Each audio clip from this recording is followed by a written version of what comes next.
winter storm that has blasted much of the United States isn't done yet. The National Weather Service says as much as 16 inches could fall in some parts of upstate New York, with 20 inches possible in higher elevations by tonight. So with all the cold weather, you just might be ready for a little vacation in a warmer climate, aren't you?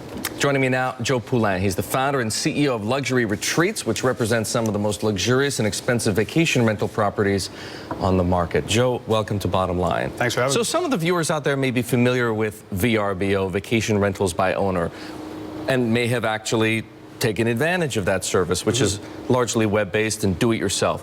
What's the difference between what they do and what you do? Oh, it's a good question. The big thing in the marketplace right now, as you know, the market's been growing. It's about an $85 billion market, they say today. So Luxury Retreats, how we've really differentiated ourselves is three main things. One is predictability, flexibility, and on service. So if you use VRBO as an example, what we do different, we have a team at Luxury Retreats of quality inspectors that we've dispatched around the world, and they go around. So you curate the properties effectively. But not just online that we take a look. We actually developed a 100-point inspection where we actually dispatch people around the world to go and take a look at the properties. They go through and make sure everything meets our standards, and only if they do, then we'll actually list the property. We've been refusing about 90% of the properties today.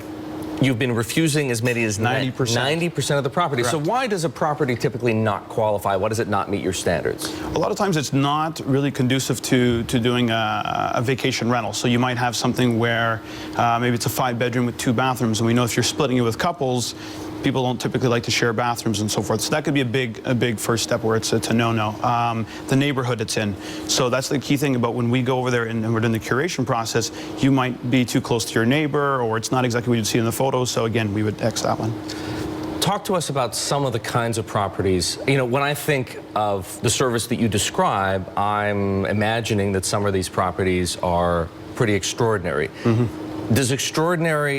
Is extraordinary typical in your world, or is there something more of a range to it? Well, it's what catches a lot of the attention. If you could talk about Richard Branson's island that we represent, and a lot of people will get, you know, we'll sort of see the sticker shock on that. What does it cost to rent Richard Branson's island for a week? I think his is going around ballpark about $50,000 a night. So $50,000 a night? Yeah, ballpark okay, about so that. 5 nights will set you back $250,000. Set you back a little bit, but that's not our typical consumer. So the Luxury Retreats' typical consumer is either families or some couples getting together. And the typical transaction, we could say, is 4 or 5 bedroom home, and it's probably going to run you about, say, $1,800 a night or so.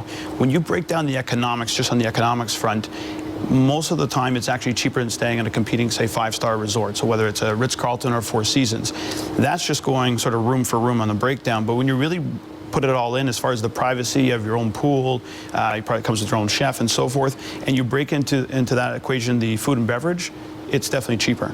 Because you got to think, normally you're going to a hotel, you're paying top dollar as far as every single drink that you're having, every single meal. The way that we do our service at Luxury Retreats. The white-gloved ripoff, as some people like to call it. Well, yeah, exactly. That's exactly it. So when you pay $1,800 a night for a villa that has 4 to 5 bedrooms, did you say 4 to 5 bedrooms, or at least 4 to 5 people? No, 4 to 5 bedrooms. That's 4 to 5 bedrooms. Yeah. Okay, then I can see the math adding up. Correct. Because if you stay at a St. Regis, for example, or a Ritz-Carlton, you could be looking at anywhere from $500 to $700 a night. Correct. As you point out, then there's drinks and food on top of that. Is that, I think you said it, is that your typical customer?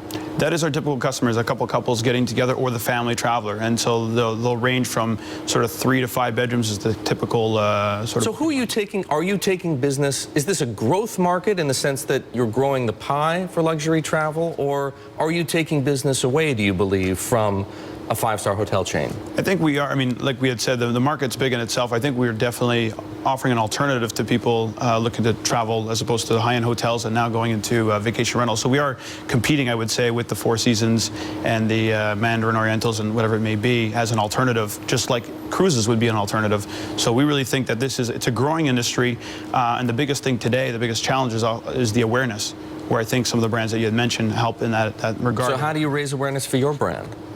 Well, one, what's been great in the space has been a lot of money that's been raised with various companies. You had companies like HomeAway going public and so forth. I think on the backs of them has been great for us to just raise general awareness, and for ourselves, you know, we do there's a lot of online, a lot of word of mouth and so forth. It's a little more of a slug, if you will, for our business, but we do ride a lot of the general awareness that, like I said, a HomeAway or an Airbnb pick up together, that we've carved out our niche and we're very comfortable in where we operate. Joe, thanks very much. Thanks for having me. Good to hear your story. Very interesting stuff. Joe Poulin here on The Bottom Line. He is the CEO and founder of Luxury Retreats.